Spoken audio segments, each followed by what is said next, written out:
সাবধান, তোমরা কবরকে সেজদার স্থান বানাবা না। এক সাহাবী সফর করে আসার পরে নবীজিকে বলতেছে, ওয়া ফাকতুহুম ইয়াসজুদুনা লিমারজুবানিন লাহুম, হুজুর অমুক এলাকায় গিয়েছে, যাওয়ার পর দেখি তারা তাদের নেতাকে সেজদা দেয়। কাকে? নেতাকে।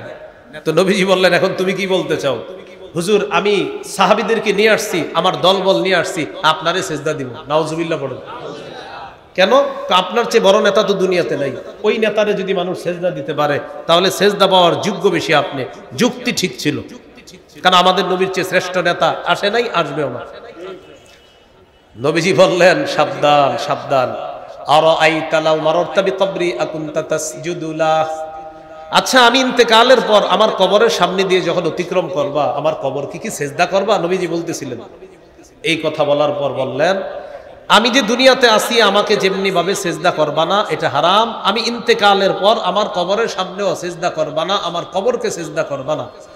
আমার নবীর চেয়ে শ্রেষ্ঠ নবী, শ্রেষ্ঠ রাসূল, শ্রেষ্ঠ ওলি, শ্রেষ্ঠ পীর, শ্রেষ্ঠ শায়েখ, আল্লামা, মুফতি, মুহাদ্দিস দুনিয়াতে আসে নাই, আসবেও না। দুনিয়ার মানুষের যত ভালো গুণ সব আমার নবীর আছে। এই নবীকে সেজদা দেওয়া হারাম, তাকে সেজদা দেওয়া শিরিক, তার কবরকে সেজদা দেওয়া শিরিক, তার কবরকে সেজদা দেওয়া হারাম।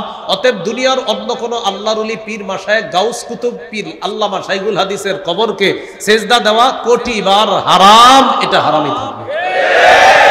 বুঝা ঠিক না? না বুঝা? দলিলের আলোকে না দলিল ছাড়া? হ্যাঁ, এটা বুঝবেন। আল্লাহ আমাদেরকে এই কথাগুলো মনে রাখার তৌফিক দান করুন। তাহলে কবর কেন্দ্রিক সেজদা নিষেধ ইন্তেকালের কয়দিন আগে বলছে। এবার ইন্তেকালের দিনের একটা হাদিস শোনেন, তাহলে এটার গুরুত্ব আরো বেশি। ইন্তেকালের দিনের সহিহ বুখারী 435 435 নম্বর হাদিস।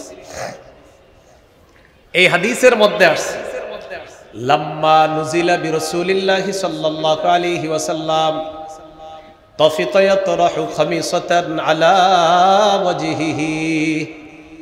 যেদিন আল্লাহ রসুলের মুমূর্ষ অবস্থা, সেদিন নবী তার চেহারা মুবারকের উপর একটা কাপড় রাখছে, এইভাবে চেহারা মুবারকের উপর এইভাবে একটা কাপড়। ফাইদা তাম্মা, যখন নবীর প্রাণ বের হবে, প্রাণটা বের হবে, কাশাফাহা আন ওয়াজহিহি, তখন নবীজি সাল্লাল্লাহু আলাইহি সাল্লাম চেহারা মুবারক থেকে কাপড়টা সরাইলেন। কি শিখলাম? ইন্তেকালের দিন মুমূর্ষ অবস্থায় নবী তার চেহারা মুবারক ঢাকলেন, যখন প্রাণটা বের হবে তখন চেহারা মুবারক থেকে কাপড় সরাইলেন।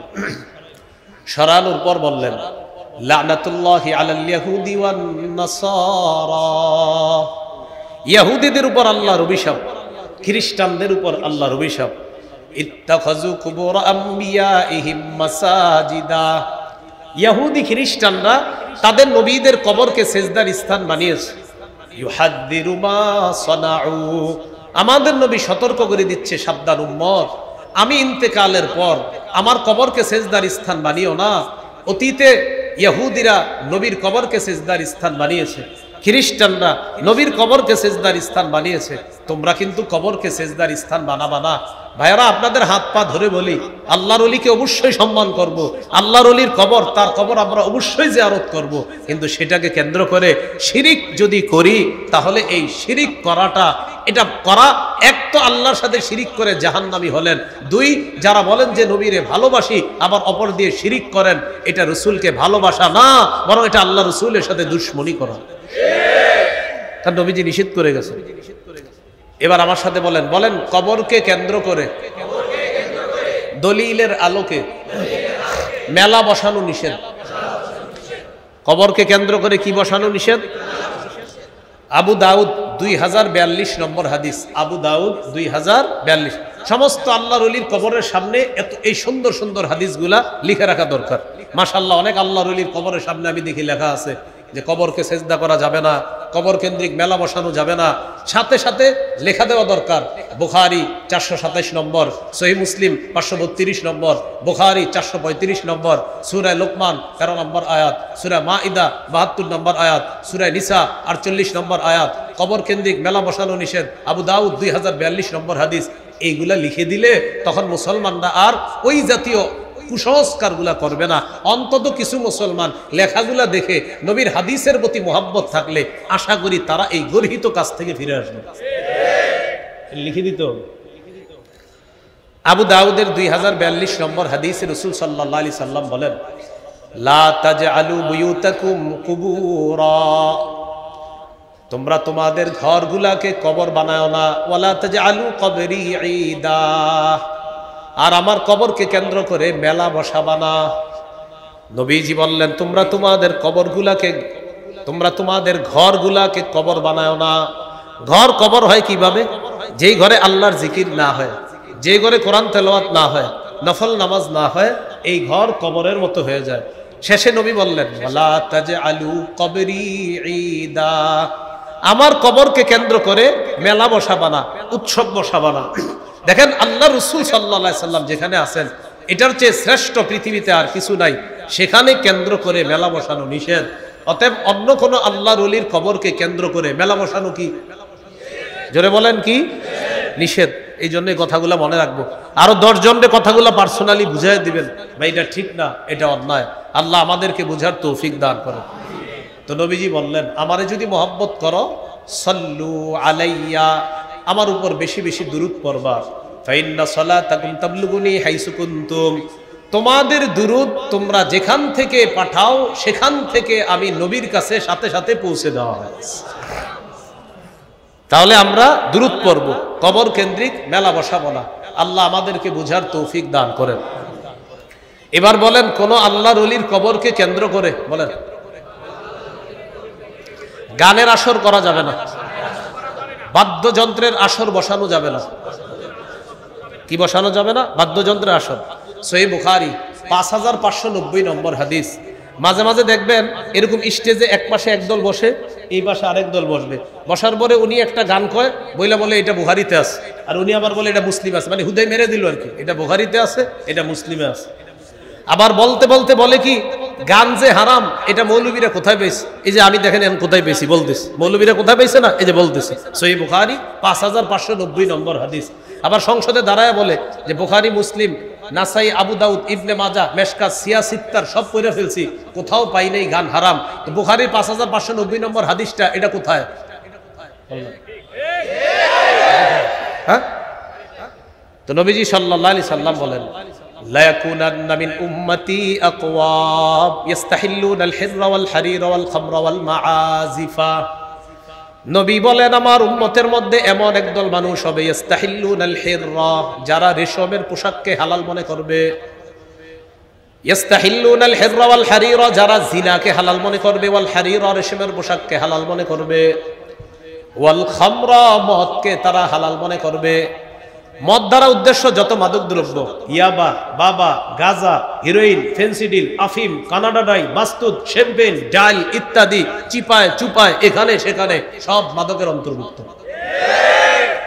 তো নবীজি বলেন, আমার উম্মতের একদল লোক হবে, তারা জিনাকে হালাল মনে করবে, রেশমের পোশাককে হালাল মনে করবে, মাদক দ্রব্যকে হালাল মনে করবে। ওয়াল মাআজিফা, বাদ্যযন্ত্র, গান বাদ্য, ঢোল তবলাকে তারা হালাল মনে করবে। বলি নাউজুবিল্লাহ।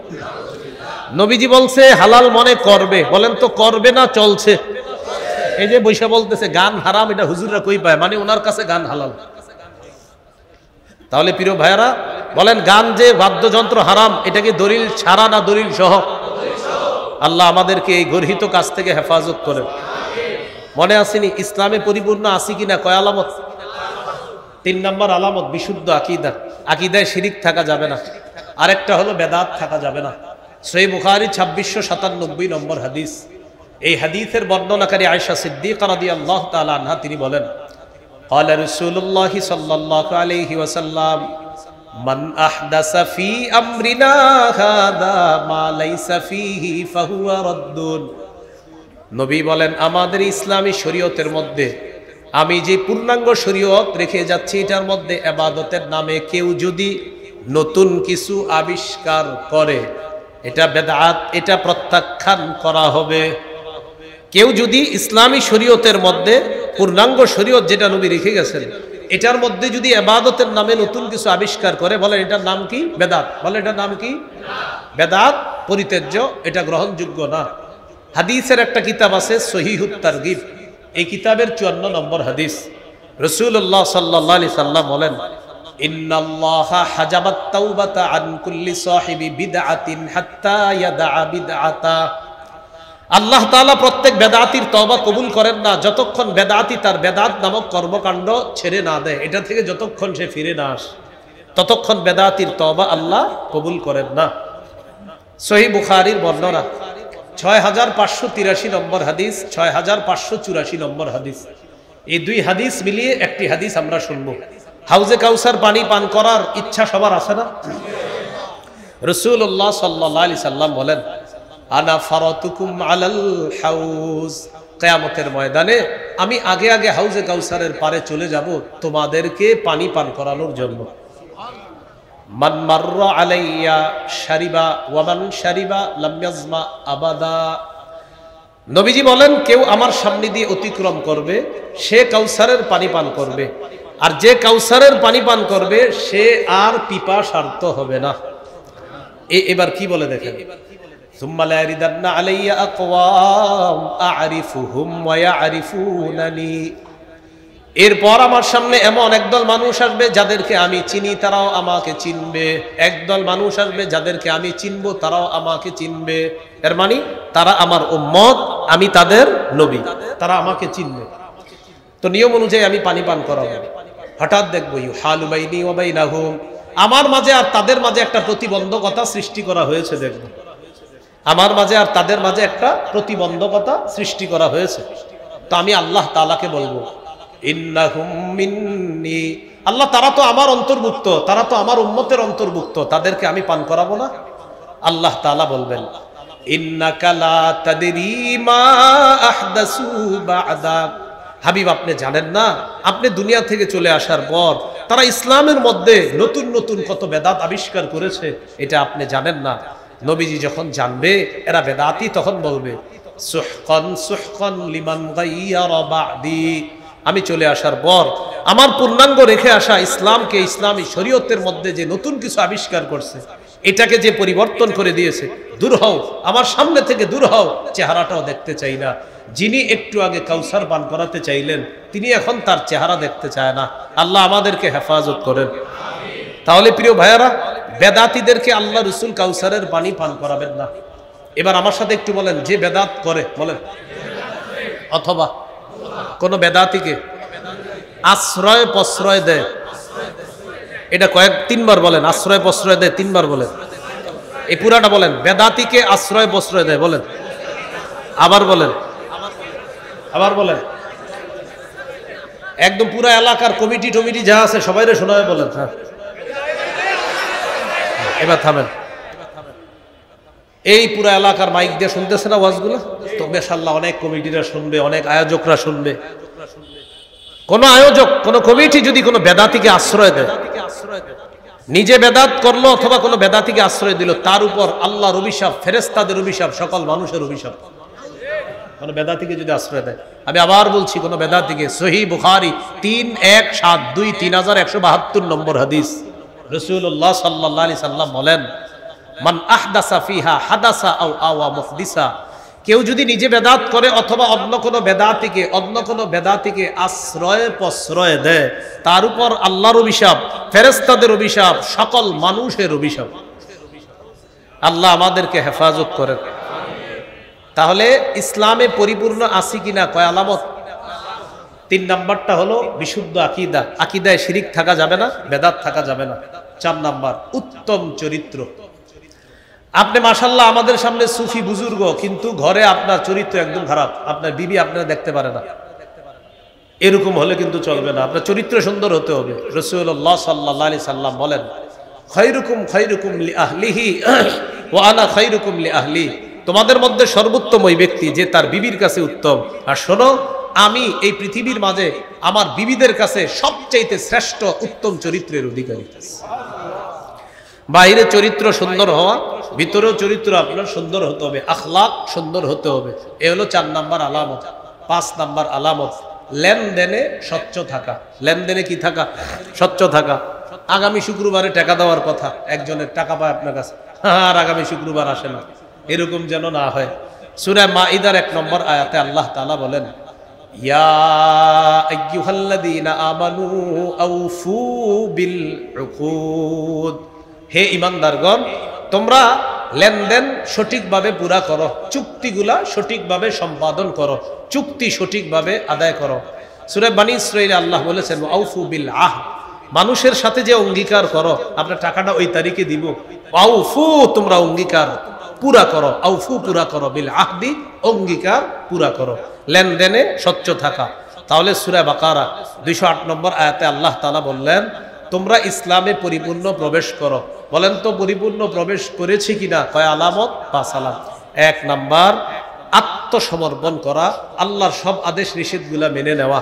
2 নাম্বার ইখলাস। 3 নাম্বার বিশুদ্ধ আকীদা। 4 নাম্বার উত্তম চরিত্র। 5 নাম্বার লেনদেনে স্বচ্ছ থাকা। আল্লাহ তাআলা আমাদের সকলকে যে কথাগুলা শুনলাম বললাম বুঝে শুনে কেউ আপনারা শত্রুতা হিসাবে নেবেন না, বরং কোরআন হাদিস এটা সামনে রাখবেন যে আরিফ নামে একজন বলে গেল থুর সেতে কি, আসলে আমি কিছু না, কিন্তু আমি কোরআন বলছি, আমি আল্লাহর কথা বলছি, আমি রসুলের কথা বলছি, এই কথাটা মাথায় নেবেন যে সে বলো, তাকে আমরা কোনো গণায় ধরি না, আমাকে গণায় ধরা লাগবে না, কিন্তু আল্লাহর কোরআনের আয়াতগুলো আমি যে দলিল দিয়ে বললাম এগুলো আপনি সামনে রাখেন, হাদিসগুলো সামনে রাখেন, রাখার পর শিরিক কুফুর বেদাত থেকে বেঁচে আমাদের জীবনটা সুন্দর করার তৌফিক দান করেন। আল্লাহ তাআলা আমাদেরকে কবুল করে নেন। আমিন। ওয়া আখিরু দাওয়ানা আলহামদুলিল্লাহি রাব্বিল আলামিন। বেদাত শিরিক সম্পর্কে আমার একটা সংকলন আছে, মিম্বরের আমানত। এই সংকলনটা যদি কেউ পারেন সংগ্রহ করে নেবেন। 2য় খণ্ডে বেদাত শিরিক সম্পর্কে লম্বা আলোচনা আছে। 6 খণ্ডের সংকলন, কোনো লাইব্রেরিওয়ালাদেরকে বললে ইনশাল্লাহ সংগ্রহ করে দিবে। মিম্বরের আমানত আপনারা যদি পারেন সংগ্রহ করে নেবেন। আসসালামু আলাইকুম ওয়া রাহমাতুল্লাহি ওয়া বারাকাতুহু।